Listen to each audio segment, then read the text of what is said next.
Hello everyone, welcome to Sanmarga classes. ಚತುರ್ಭುಜಗಳ ಪರಿಚಯ ಅಧ್ಯಾಯದ 42ನೇ ಪ್ರಶ್ನೆಯನ್ನ ಗಮನಿಸಿ. ಒಂದು ಸಮಾಂತರ ಚತುರ್ಭುಜದ ಪಾರ್ಶ್ವ ಕೋನಗಳ ಅನುಪಾತವು 3:2 ಆದರೆ ಪ್ರತಿ ಕೋನದ ಅಳತೆಯನ್ನ ಕಂಡುಹಿಡಿಯಿರಿ. ಸೊ ಇಲ್ಲಿ ಸಮಾಂತರ ಚತುರ್ಭುಜದಲ್ಲಿ ಯಾವುದೇ ಎರಡು ಪಾರ್ಶ್ವ ಕೋನಗಳ ಮೊತ್ತ ಏನಿರುತ್ತೆ 180 ಡಿಗ್ರಿ ಆಗಿರುತ್ತೆ ಅಲ್ವಾ, ಯಾಕಂದ್ರೆ ಅವು ಪೂರಕ ಕೋನಗಳು. ಸೊ ಇಲ್ಲಿ ಅವುಗಳ ಅನುಪಾತವನ್ನ ಪಾರ್ಶ್ವ ಕೋನಗಳ ಅನುಪಾತವನ್ನ ಕೊಟ್ಟಿದ್ದಾರೆ 3:2 ಅಂತ.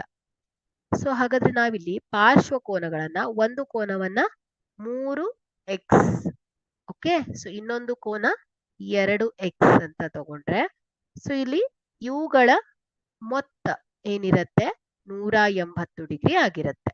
ಓಕೆ, ಸೊ ಈಗ ಸಮೀಕರಣವನ್ನ ರಚಿಸಿದ್ದೇವೆ. ಸೊ ಇಲ್ಲಿ 3x + 2x ಏನಾಗುತ್ತೆ 5x is equal to 180 degree. So X is equal to ಎರಡು ಬದಿಯಲ್ಲಿ ನಾವು 5ರಿಂದ ಭಾಗಿಸಿದಾಗ 180 ಡಿವೈಡೆಡ್ ಬೈ 5. ಓಕೆ, ಸೊ ಇದೆಷ್ಟು ಬರುತ್ತೆ 5 1 5, 5 3 15, 5 6 30. So X is equal to 36 degree ಬಂದಿದೆ. ಹಾಗಾದ್ರೆ ಆ ಎರಡು ಕೋನಗಳನ್ನ ನಾವು ಫೈಂಡ್ ಔಟ್ ಮಾಡಬಹುದು. ಸೊ ಮೊದಲನೆಯ ಕೋನ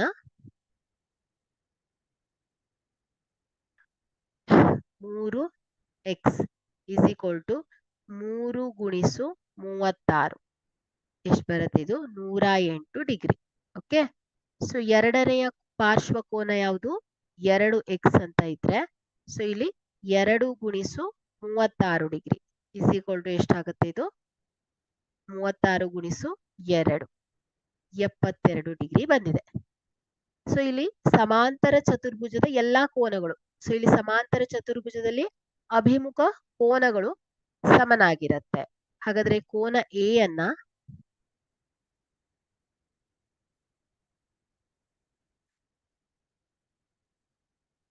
ಕೋನ ಎ